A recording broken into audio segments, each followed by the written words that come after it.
السلام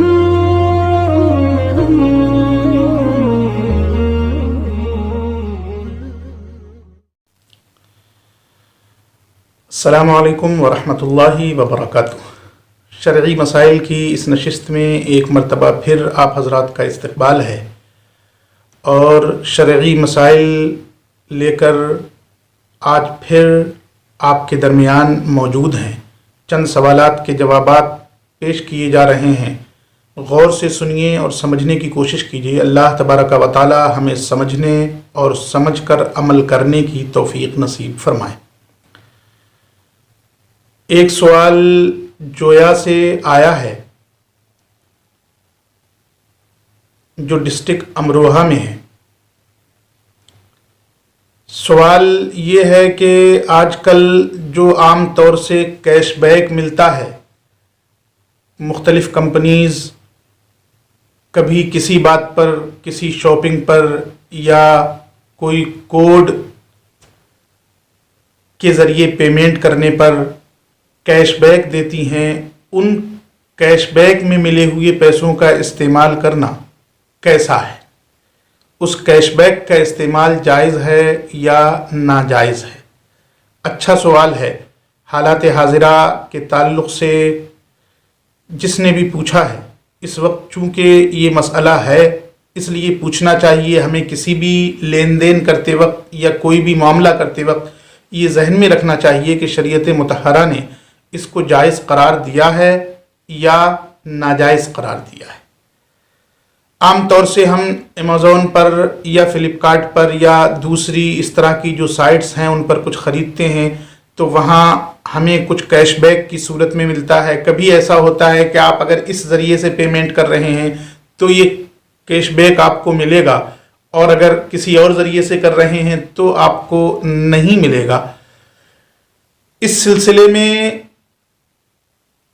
پہلے یہ سمجھ لیجئے کہ کوئی بھی کمپنی جس سے ہم کچھ خرید و فروخت کر رہے ہیں یا جس کا ہم کوئی کام کر رہے ہیں، کوئی عمل ہم سے کروا رہی ہے اور وہ اس کے عوض میں ہمیں کیش بیک دے رہی ہے، یا ہم نے اس سے کچھ خریدا اور وہ کیش بیک دے رہی ہے، تو ایسا نہیں ہے کہ وہ ہمیں اپنے پاس سے کچھ دے رہی ہے۔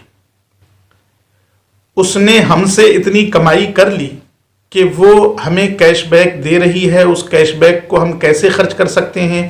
اس کے لیے ان کے اپنے وضع کردہ اصول ہوتے ہیں، انہی کے مطابق اسے خرچ کیا جا سکتا ہے۔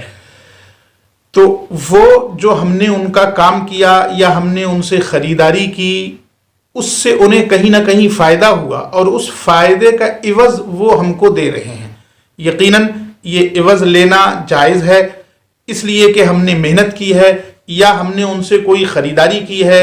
وہ چیز ہم دوسری جگہ بھی خرید سکتے تھے، ہو سکتا ہے ہمیں کم قیمت میں دستیاب ہو جاتی، لیکن ہم نے انہی کے کہنے کے مطابق جیسا انہوں نے کہا، جس ذریعے سے اس کی قیمت کی ادائیگی کے لیے کہا، اس ذریعے سے ہم نے ادائیگی کی ہے۔ اس میں ان کا کچھ فائدہ ہے جس کی وجہ سے وہ ہمیں کیش بیک دیتی ہیں، وہ ہمارا عوض ہے، اس لیے کہ ہم نے ان کے مطابق کام کیا، ان کا کام کیا، لہٰذا وہ لینا بھی جائز ہے اور اس کا استعمال کرنا بھی جائز ہے۔ ہماری محنت کے بدلے میں ملا ہوا پیسہ ہے۔ یہ الگ بات ہے کہ وہ نقد نہیں دیتے بلکہ کیش بیک کی صورت میں دیتے ہیں، اور پھر اس کے لیے انہی کے بنائے ہوئے اصولوں کے مطابق ہمیں وہ پیسہ خرچ کرنا پڑتا ہے۔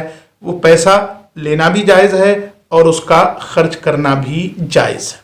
ایک دوسرا سوال محمد احمد صاحب نے بھیجا ہے، وہ پوچھ رہے ہیں، انہوں نے ایک رنگ ٹون بھیجی ہے اور اس کے بعد انہوں نے پوچھا ہے کہ اس طرح کی رنگ ٹون موبائل پر لگانا جائز ہے یا جائز نہیں ہے۔ دیکھیے محمد احمد صاحب، سوال آپ نے بہت اچھا کیا ہے۔ عام طور سے موبائل ہر ہاتھ میں ہے، ہر آدمی استعمال کر رہا ہے اور سب کے ہاتھوں میں آ چکا ہے، اور موبائل کی گھنٹی جب بجتی ہے تو اس وقت جو آواز آتی ہے وہی رنگ ٹون ہے۔ اس میں آپ کو یہ سمجھنا ہے جو رنگ ٹون آپ نے بھیجی ہے یہ میوزک ہے۔